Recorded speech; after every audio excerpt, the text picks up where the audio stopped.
welcome to Plugged In. I'm Greta Van Susteren, and we are live on Facebook at Voice America, and we want your comments and questions. This week, well, we dive into the contentious issue of international trade and tariffs. Specifically, tariffs on steel, aluminum, which is the backbone of the wrapping for so much of what is manufactured and constructed in the world. Last week, President Donald Trump ordered a 25% tariff on steel imports and a 10% on aluminum imports. U.S. steelworkers applauded the move. The president of a steelworkers union local in Ohio said it's good for America and hope it means more steel mills will be built and more jobs created. U.S. Steel, one of the country's largest steel producers, said it would fire up a dormant blast furnace to ramp up production. However, the Trade Association for U.S. Aluminum Makers says the tariff may do more harm than good, doing little to address massive overcapacity in China. The tariffs are also upending American politics. Republicans who generally support free trade oppose the tariffs imposed by President Trump, while pro-union Democrats are voicing their support. In a few minutes, you're going to hear from Commerce Secretary Wilbur Ross defending the president's tariffs. But first, VOA's congressional correspondent Katherine Gibson gives us the reaction from Capitol Hill. An assurance from the White House. Trade wars aren't so bad.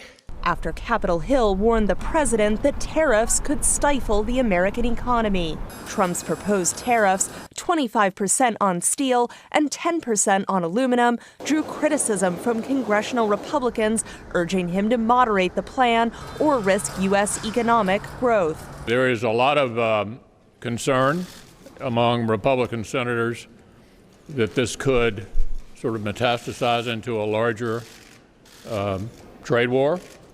And many of our members are discussing with the administration just how broad, how sweeping this might be. And there's a high level of concern about interfering with what appears to be an economy that's taking off. The criticism is an unusual break for Republicans who have been reluctant to criticize the president through often divisive debates over health care and immigration. And it's clear those concerns were shared across the aisle. But it seems initially it's not well targeted. It seems to have a greater negative effect on Canada and Europe than on China. So they ought to make sure what they do is focused on China. They are our #1 trade problem, not Canada, not Europe. But Europe was included in the president's claim that the U.S. has been taken advantage of for decades. The European Union has been particularly tough on the United States. They make it almost impossible for us to do business with them, and yet they send their cars and everything else back into the United States. And they can do whatever they'd like, but if they do that, then we put a big tax of 25% on their cars, and believe me, they won't be doing it very long. The hope now for Republicans that Capitol Hill can work with the president to moderate his sweeping changes. There is a problem that needs to be addressed here. We just want to make sure that it's done in a prudent way that's more surgical so we can limit unintended consequences. And while the U.S. Congress could push back on those tariffs with legislative action, it's likely Republicans will work with the president in a more familiar way first. Haven't seen Republicans on the Hill express a lot of eagerness to use their legislative tools in this way. I think they are much more comfortable just trying to persuade Trump and use this language. The new tariffs, originally set to go into effect this week, are still under legal review. Katherine Gibson, VOA News, Capitol Hill. Wilbur Ross was an investment banker before being tapped by President Trump to be his Commerce Secretary. Ross was best known for turning around and restructuring bankrupt companies. I spoke to Ross on Tuesday about the new tariffs on steel and aluminum. Mr. Secretary, nice to see you, sir. Good to see you, Greta. All right, so the president has imposed this tariff on steel and aluminum, 25% on steel, 10% on aluminum. Why? Well, for several reasons. Both industries have been decimated by highly subsidized, unfair foreign competition, resulting in part from grotesque overcapacity in the world, led by China. Is there, in order to do this, though, you have to have some sort of authority. Obviously, the Constitution gives the authority to Congress, except for there's a statute that allows the president to do some in case of national security, or we could go to the WTO. right? Those are our options? Right. And over the years, we've brought a lot of cases on steel. We've actually got over 100 cases, in effect, putting tariffs for anti-dumping or countervailing duties on different countries. 104 issues, 34 countries. So it's a fairly endemic problem. The largest single offender in it has historically been China. What the Chinese have done more recently, since these measures have to be by the WTO rules very precise as to product, even to the extent of saying it's under 0.2 of a millimeter in one case, and very precise as to country. That makes them relatively easy to evade because you can change its dimension a little bit, refine it to a little further state of manufacture, or transship it through another country, either with or without further processing. So the problem with the tariffs is while they have constricted behavior, they haven't really solved the overall problem because it starts popping up through other countries. All right, well, so is the reason economic or is it national security? Because as I understand it is that the president didn't go through the WTO possibly because of the fact you can evade it that way and so easily and it's more cumbersome, but that he actually did it through a statute that gives him the authority in terms of national security. So economic or national security? Well, the way it's defined in Section 232, which is the technical provision that applies here, the way it's defined in 232 is relatively broadly. It specifically includes factors like effect on employment, includes factors like the continued health of a critical industry, it includes a lot of things that a layperson wouldn't normally think was national security.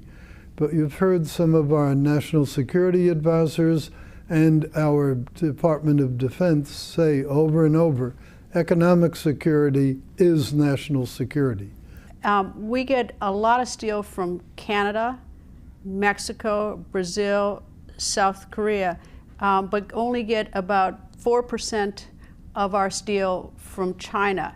So how do you reconcile that as being a national security, even from an economic standpoint, with such what appears to be a minimum amount of steel from China? Well, that's what I was just describing. China is the source of the principal overcapacity in the world. There are something like 400 million tons overcapacity, half of which are in China. China, even though its economy is quite a bit smaller than ours, now produces more steel in a month than we do in a year. Think about the disproportionality of that. They export over 100 million tons a year. And that's, even after that, they have the big overcapacity. So their exports are about equal to our total consumption in the United States. So it's way out of proportion. But for the reasons I mentioned to you before, the transshipment, the transfiguration to a slightly different state of manufacturing, all those factors are what lets it look like there's less of a problem with China than before. But ask anyone in the steel industry in the US, or for that matter in Europe, and they'll tell you where the real problem, the big problem, comes from. Why do Canada and Mexico get an exemption from this tariff?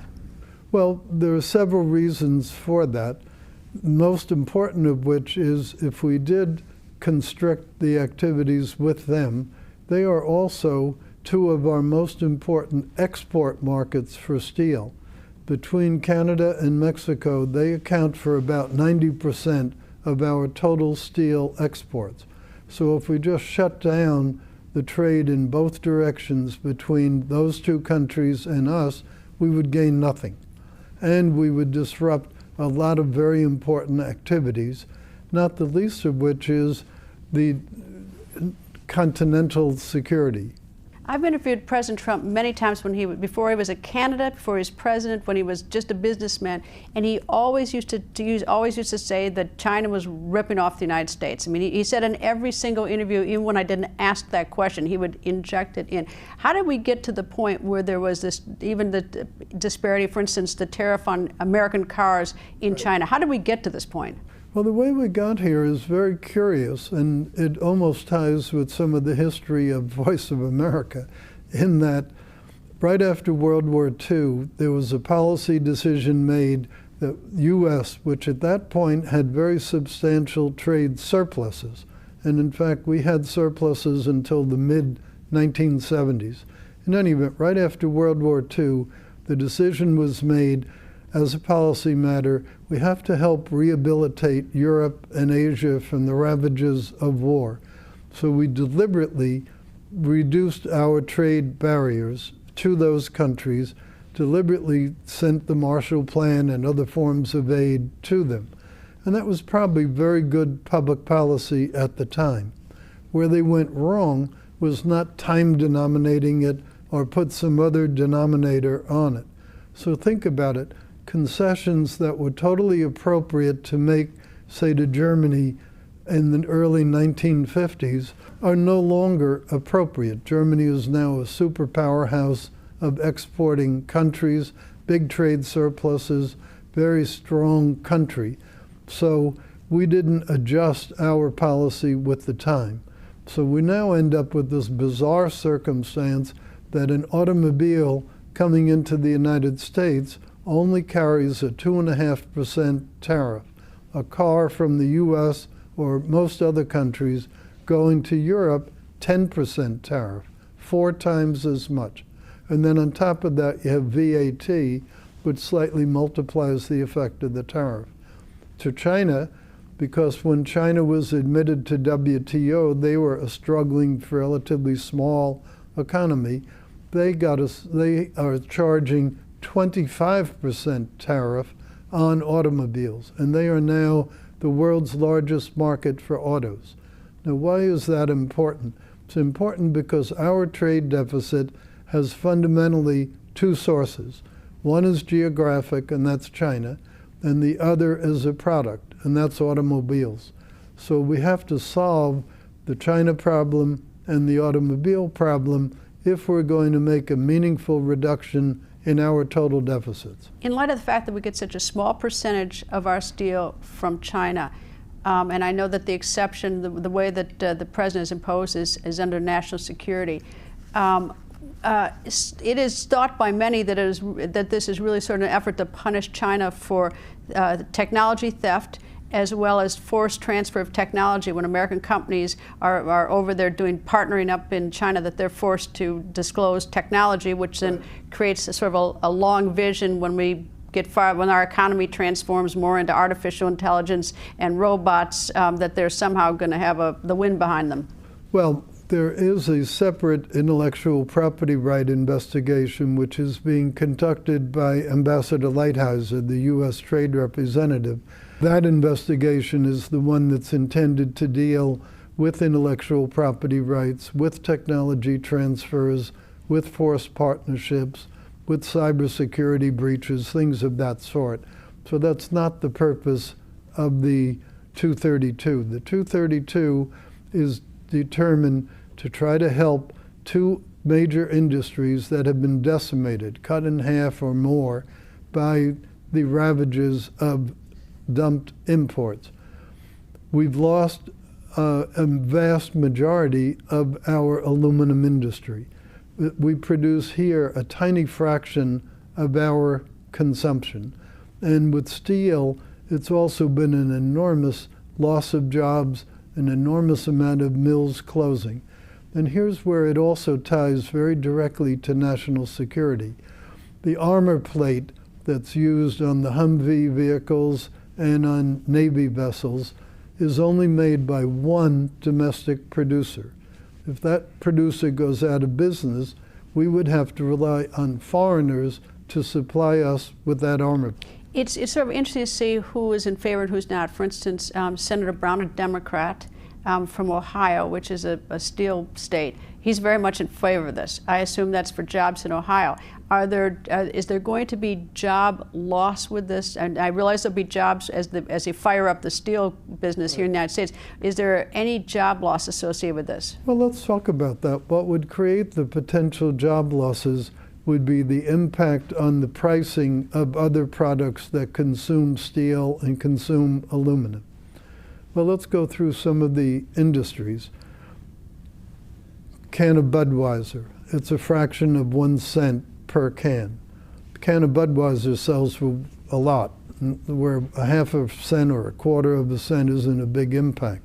Same thing with the can of Campbell soup, same thing with the can of Coca-Cola or Pepsi. Cars, it's roughly something under 1% of the cost of a car. So if you carried it to its extreme, and if the full 25% applied to all steel, then, and if that were all passed on to the price of a car, it would be $4 a month on an average car.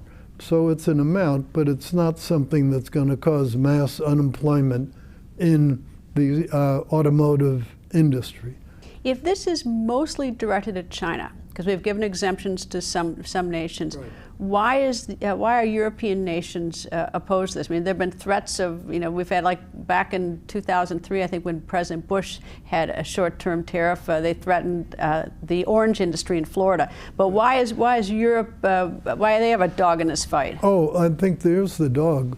They too are being dumped on by China and other places. And they're afraid if we build an effective wall against China, they'll be subjected to more dumping. So that's a very big reason why they're taking the attitude they are. The other reason is they're afraid we will take other trade measures that might affect them more directly. Europe has been spoiled, as we discussed earlier, over the years by having a much higher tariff wall and much tougher non-tariff anti-trade measures than we have. They're afraid this is the start of a whole movement. But let's take the things that they have threatened to do, the bourbon and... Bourbon, that was for Senator McConnell, I think, right, for Kentucky. Right. They've seemed to target different products that fit different states in the U.S. Right. But first of all, to do that, they have to go through the WTO unless they're going to violate the rules. And WTO has to rule against us.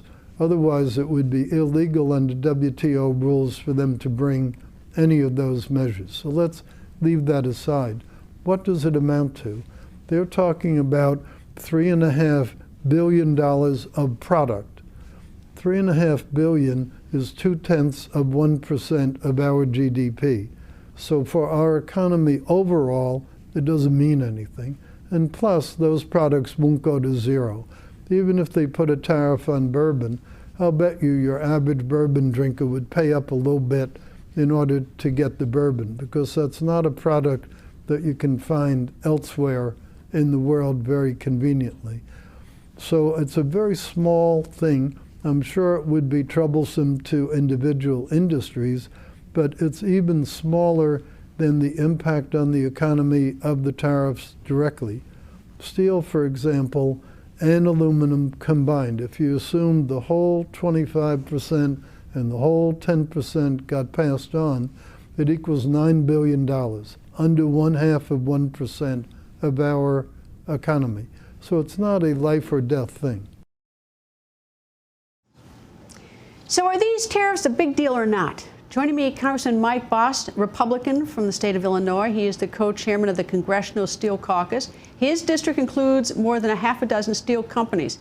And Jacob von Kierkegaard, a senior fellow with the Peterson Institute for International Economics.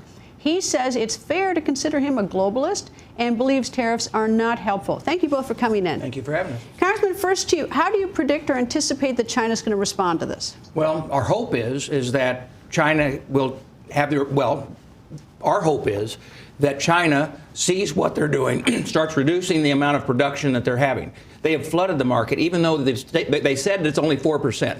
Let's look at what they're really doing. They're producing over half the steel, and they're spreading it throughout the nation, and then those nations are then pushing into our market. Sort of like money laundering. Pretty well. Okay, all right, now you say that's what you hope they're going to do. What do you expect they're going to do? Have you heard anything? We have not yet. We're early in the process. You know, what we know right now is we have companies turning up and starting mills that have been closed for 3 years in my district. That's vitally important. However, we also know that under 232, that we would have preferred, those of us that watched what came out in 232, a more programmed and narrower focus. But the president chose to make this broader focus. And now he's rolling that back, what we saw with Mexico, what we saw with Canada. Exemptions. And yeah.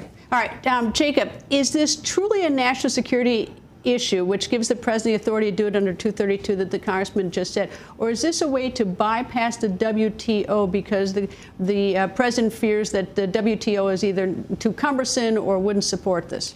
I mean, I think clearly it's the latter. I mean, I think if you talk and you read the documents presented by the Pentagon and others, they will say that this is not a national security risk. And I think the magnitudes involved attest to that. The Commerce Secretary says it is national security. Well, I think, again, if you look at the amounts of steel that we're talking about here, I think it defies belief that that's the case. And it's moreover the point here that everything else that the Commerce Secretary in fact says and the President says signals that this is about a safeguard for an industry that is under competitive pressure for a host of reasons from China. It's not, and that means that you cannot under WTO law use 232 to address this issue. At least if you do so, and I think Commerce Secretary Ross was very clear about that, you will face the risk of retaliation. All right, Congressman, let me ask you about this national security. I mean, and you know, even if China gave us 30% of our steel, and I know the numbers have varied. I mean, I know the president disagrees with the numbers that people are saying it's less than 4%. But we have so many different places. There's South Korea, there's Brazil, there's our good friends in Canada, our good friends in Mexico. Let me explain why it's national security. Okay. There's two particular reasons. One, the steel plant I'm talking about that's being turned up now, it produces the steel that is the tubing steel that is used for oil production. Right now, every bit of oil production we're doing, both domestic and offshore, is coming from Korea. And we have none being produced in the United States. It's not made in Brazil or in Canada? It's Korea, all of it from Korea. And nobody has an economic incentive to get into that business? And none of them have, because Korea comes with such a low price because of mass production by using China steel to then make this rolled steel. Also another issue is the wire that we use in transformers. We have one company left in the United States that makes this wire for the transformers. The only other country that makes it, China. Can you imagine if we're in a situation where something breaks out and we have to all of a sudden depend on China for our power grid? That's a national security issue. Jacob, is there no other way to find the source of these materials someplace else or somewhere, manufacture them ourselves or get them from other countries? Well, I would argue that that is the case. But again, I would say that if you have a national security definition that covers transformers in the oil industry, well, then it's free game for everything. Then every country in the world can basically justify such concerns under 232 like legislation. And that runs the risk of making the WHO a meaningless organization. And I think that's the real risk. Do you agree that there's an unfair balance here between China and the United States in trade? I mean, I agree that there's no doubt that China has been engaged in massive subsidization of its steel industry and many other sectors in China. There's rampant theft of IPR and these types of things. But I would certainly disagree that unilateral action taken by the Trump administration is the right way to get China to change its behavior. All right, the Obama administration filed a case in the WTO a couple years ago about this deal. Nothing's ever happened. So do not see this as the president, maybe he's using 232, and maybe it isn't national security, but he's using 232 because the WTO has been ineffective at helping this imbalance. Well, I think the problem is that there is a multilateral track run through the OECD to try to reduce Chinese overcapacity. It is true that it has been slow. I will be the first to admit to that. but it is a multilateral approach to it, and I think it has the best chance of succeeding. I don't think this is going to make China change its behavior. In fact, it's going to make it much harder for the United States to get its allies in other fights with China on IPR, such as the EU and Japan, to help it rein in China's trade behavior on these issues, which I frankly think are much more important for the U.S. economy than issues in the steel industry. Well, we're bringing in, this is called Plugged In. We bring in the viewers, and Alice Carter on Twitter said this: which is more helpful to the American people, being able to buy cheap stuff from other countries or being able to sell our stuff to them? Congressman? Being able to sell our stuff to them. I mean, but the reality is, and when we're looking at this, when we talk about what we have before us, right now there are 31 cases pending that we're sending to the WTO.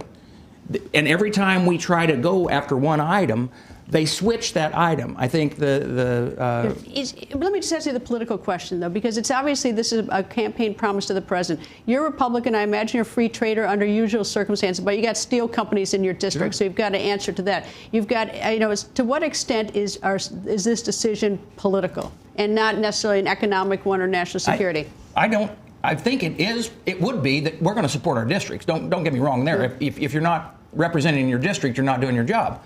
But when you look at it, we're representing the nation. And the nation is in a situation where we've been fighting this battle with China a long time. We've tried a whole lot of moves. And finally, we've got an executive officer that's made a decision.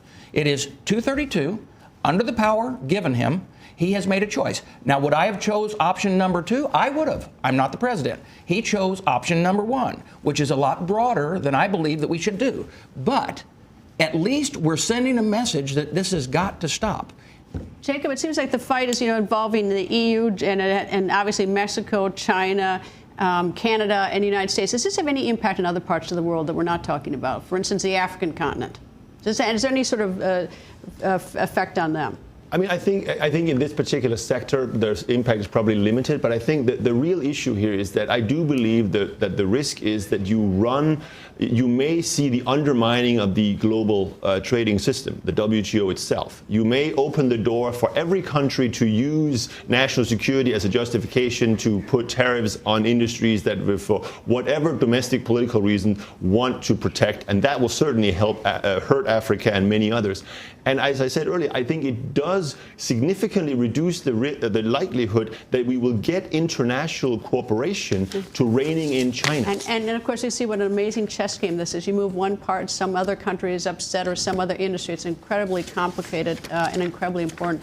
Anyway, many thanks to our guest today, Congressman Mike Bost of Illinois, co-chairman of the Congressional Steel Caucus, and Jacob Funk Kierkegaard, senior fellow at the Peterson Institute for International Economics. And thank you for being with us.